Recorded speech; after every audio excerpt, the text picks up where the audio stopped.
Dear students, आज हम सीखेंगे ड्यूटोनॉमी की बुक में से, and this is the lecture 62 and this is the last book of Pentateuch. जैसे कि आप सभी जानते हैं कि हम इस वक्त हम पेंटाट्यूक में से पढ़ा रहे हैं और तमाम किताबें आपको सिखाई जा रही हैं जस्ट बिकॉज कि आप आगे बढ़ें और खुदावंद के कलाम का भरपूर ज्ञान आपके पास हो। The complete knowledge, the theological knowledge of Bible is also very important. Hallelujah, praise the Lord. So let's begin with the lecture, and the first chapter of Deuteronomy we are going to discuss today. Hallelujah, praise the Lord. सबसे पहले मैं आपको बताना चाहूंगी जो पेंटाट्यूक है उसके जो ऑथर हैं वो मौजिज हैं। मूसा ने इन तमाम 5 किताबों को लिखा मेरे अजीजों, और जब कंप्लीट बाइबल लोगों के पास नहीं थी एट दैट टाइम, इसे तोरा कहा जाता है हिब्रू में। इन्हीं किताबों के बेसिस पर जो है क्रिश्चियनिटी को जो है आगे लेकर के जाया करता था, और क्रिश्चियनिटी इन्हीं रूल्स एंड रेगुलेशंस पे, इन लॉज पे जो मौजिज ने सबके सामने ला करके रखे थे खुदावंद के कहे अनुसार, बिकॉज इसमें से एक एक वर्ड जो है खुदावंद के द्वारा खुद कहा गया है। This is the rhema word of God itself. Moses ने एक भी शब्द अपनी तरफ से इसके अंदर ऐड नहीं किया। तो हमें ये बात समझना होगा कि जो ये 5 किताबें हैं, this is what we called Pentateuch, and it is written by the power of the Holy Spirit, and the author is Moses.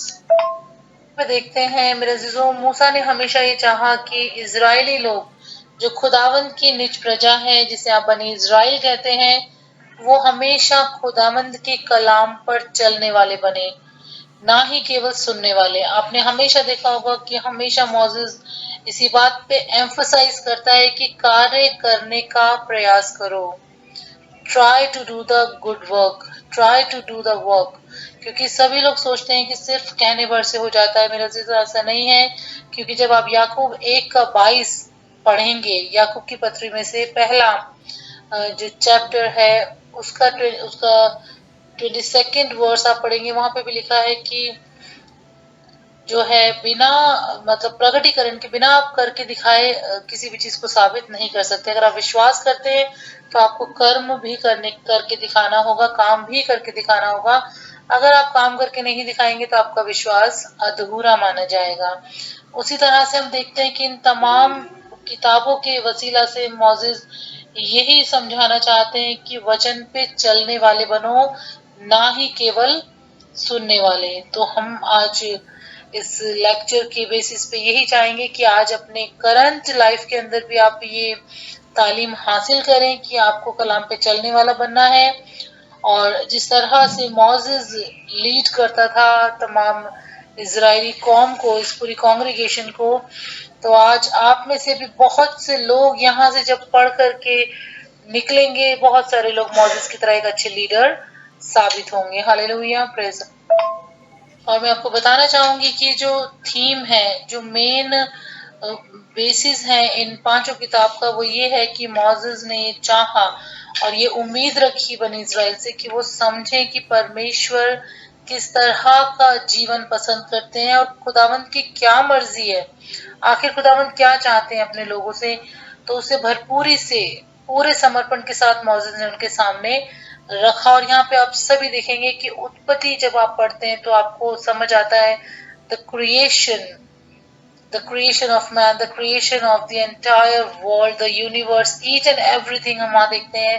creation of human being हम देखते हैं। फिर पाप किस तरह से आया, फिर नूहा के बारे में आप पढ़ते हैं, फिर जोसेफ के बारे में आप स्टडी करते हैं, फिर याकूब के बारे में आप स्टडी करते हैं, एंड सो ऑन। चलते चलते जब आप आगे बढ़ते जाते हैं तो आप सीख पाते हैं कि 5 ही किताबों में डिफरेंट डिफरेंट चीजों को खास एम्फसाइज किया गया है कि क्रिश्चियन लाइफ एक मैच्योरिटी के साथ खुदावंद में आगे बढ़ती चली जाए। हम एक शॉर्ट रिवीजन करेंगे।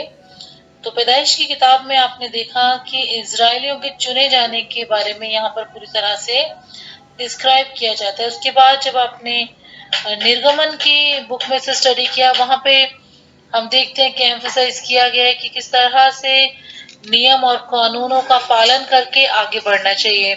उसके बाद हम देखते हैं कि थर्ड बुक है लेविटिकस जिसे हम लय व्यवस्था कहते हैं, वहां पे देखा हमने कि किस तरह से मनुष्य को परमेश्वर की आराधना करनी चाहिए।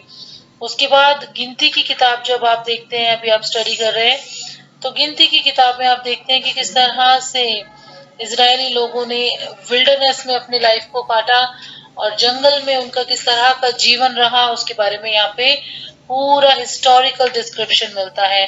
और अब जब हम इस्तिशना की किताब पढ़ते हैं, जब हम व्यवस्था विवरण की किताब में हम देखते हैं, तो वहां पे किस तरह से उस कवनेंट को जो खुदावंद ने किया था उसे परमेश्वर पूरा करते हैं। प्रतिज्ञा किए हुए देश में किस तरह से वो प्रवेश कर पाते हैं, उसकी किस तरह से लास्ट प्रेपरेशन होती है, यहाँ पे हम देखते हैं। This book emphasize the last preparation of Israelites to enter the Canaan. Hallelujah.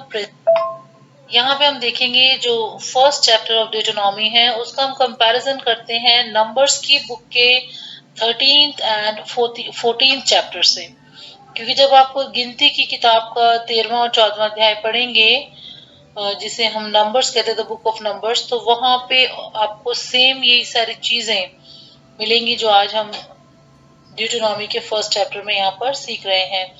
और आप देखेंगे कि इसका नाम ही कुछ इस तरह से है, व्यवस्था विवरण, यानी कि इस्तिशना की किताब, यानी कि रूल्स एंड रेगुलेशंस, लॉज की किताब। तो यहाँ पे मेरे अजीजों वो तमाम चीजें दोहराई गई हैं और उन सारी बातों की तरफ इशारा किया गया है कि एक क्रिश्चियन, एक क्राइस्ट फॉलोवर, एक आप खुदावंद के लोग अगर कहलाते हैं तो किस तरह का जीवन आपका होना चाहिए, किस तरह से आपको आगे अपनी लाइफ को लेकर के चलना चाहिए, क्या बातें होनी चाहिए, क्या बातें नहीं होनी चाहिए, यानी कि पूरे डज एंड डोंट्स हम यहाँ पे देखते हैं कि क्या करना चाहिए और क्या नहीं करना चाहिए। और हम देखते हैं यहाँ पे कि अगर पीछे हम मुड़ करके देखेंगे तो कभी भी हम खुदावंद के उस अनॉइंटिंग में नहीं चल पाएंगे, क्योंकि पीछे देखना खुदावंद के अनुसार गलत है। क्योंकि जब आप आगे बढ़ जाते हैं तो आपको कभी भी अपने पुराने जिंदगी में लौट करके नहीं देखना चाहिए। Hallelujah, praise.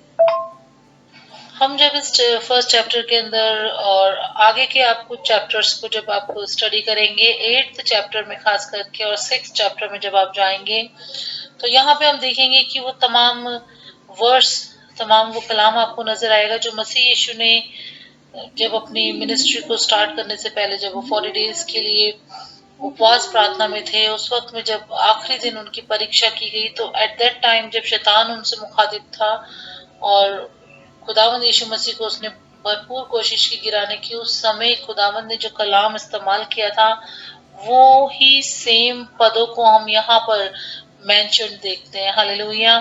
और यहाँ पे हम देखते हैं कि वही बात दोबारा रिपीट हम देखते हैं कि मनुष्य केवल रोटी ही से नहीं परंतु हर एक उस वचन से जीवित रहेगा जो परमेश्वर के मुख से निकलता है। हालेलुया।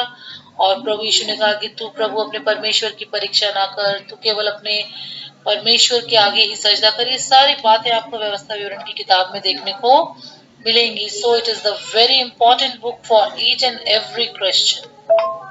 इस्तिशना की किताब की डियर स्टूडेंट्स एक खास बात यह है कि जितने भी पुराने नियम की किताबें हैं उनमें से कोई भी इस बुक की जो लैंग्वेज है और जो खूबसूरत इसके अंदर बातें कही गई हैं और जिस तरह से प्रेजेंट किया गया है खुदावंद के कलाम को इस बुक के अंदर, कोई भी बुक जो बाकी की है बाइबल में वो इसको compete नहीं कर सकती है। और ना ही इसके कंपैरिजन में कहीं भी आपको ओल्ड टेस्टामेंट में आत्मिक जीवन की एक अच्छी अपील जो मिलनी चाहिए वो आपको यहीं से इसी किताब से मिलेगी। डियर स्टूडेंट्स, तो आप इसको जरूर घर पे स्टडी करें। और आज के लिए हम यहीं पर स्टॉप करेंगे और कल हम वापस से इस बुक को स्टार्ट करेंगे और हम 4th चैप्टर के बाद हम उस चीज को पढ़ना शुरू करेंगे, क्योंकि आज मैंने जो आपको इलेबोरेट किया है वो 1 to 4 चैप्टर्स का मैंने आपको डिस्क्रिप्शन यहाँ पे दिया है। हालेलुया।